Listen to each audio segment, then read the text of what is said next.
all these questions, again, for a project manager, they have to consider these things. Now, once we've frozen on all these, and when we say that, okay, now I can get started with my application enablement on DB2, the first step that we take is looking at the database, right? Because that's where most of our functionality lies. And in that migration phase, there are steps which I have highlighted here.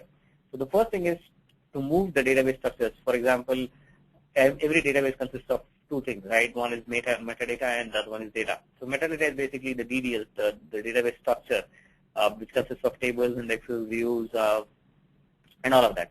And then we have the functionality behind it, which is in form of your stored procedures and user-defined functions, which encapsulate your day-to-day business logic, right, inside the database. So the first target is to try and move that metadata to the target database.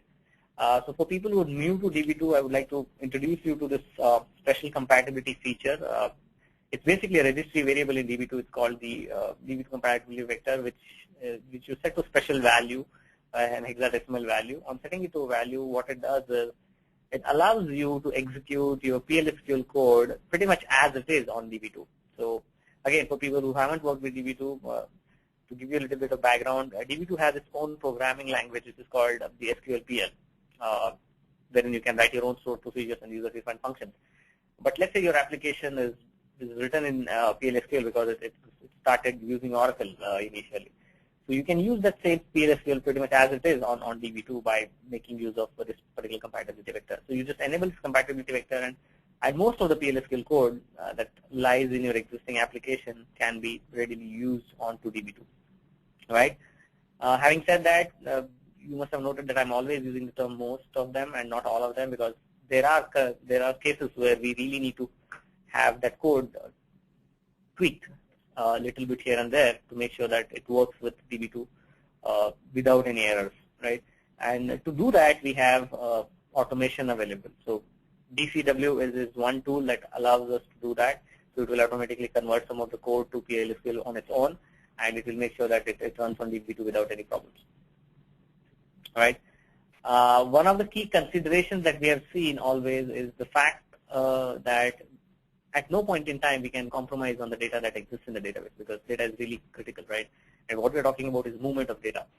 So for that, the key thing is data type mapping. So we have always seen that as long as we have a mapping for each of the databases in the source, in the target, we are happy.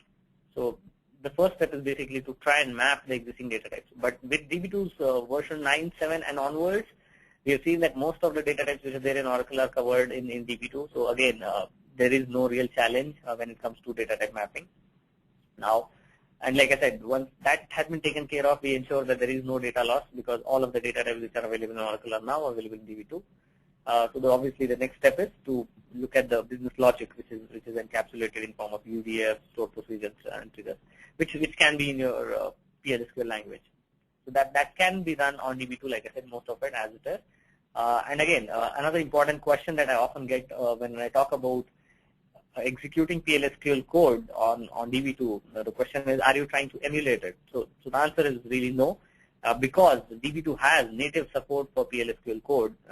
It has a runtime engine, unified runtime engine, which can compile and execute both your SQLPL and PLSQL pretty much at the same performance level. So there is not even a performance penalty if you're using PLSQL 4 on DB2. Now, talking about application code migration, like I mentioned, once you've taken care of the database code migration and you ensure that there is no data loss and the database objects have been moved completely, the next step is to look at the application code, your code which is written in maybe PHP, Java, ASP programs, which has SQL statements embedded, or PLSQL statements, or calls to stored procedures and functions embedded in the programs. Like I said, if it's standard SQL, it really requires no effort. The only thing ideally that we would be changing is the interface parameters, things like the username and password and the port and the name of the database, because earlier those were pointing to an Oracle database, now they would be pointing to a DB2 database. And since most of the programming is now done through standard interfaces like JDBC, .NET ODBC. It's really a matter of changing connection parameters. And the effort here is really minimal. Now, once you've taken care of the DDL migration and the application code has been tweaked, now the pointers are pointing to the DB2 database. The next step is obviously the huge amount of data which you've accumulated over the years when the application is up and running and is in production, is to move that data, right? Again, there are various approaches that are available for moving data. DCW is one tool that allows you to do that in the same interface. So that's one of the good features of DCW. You don't have to look at different tools for carrying out this enablement onto DB2. So moving of data, again, there's a tool available which allows you to pretty much do it in one go. And I'll show you how that can be done.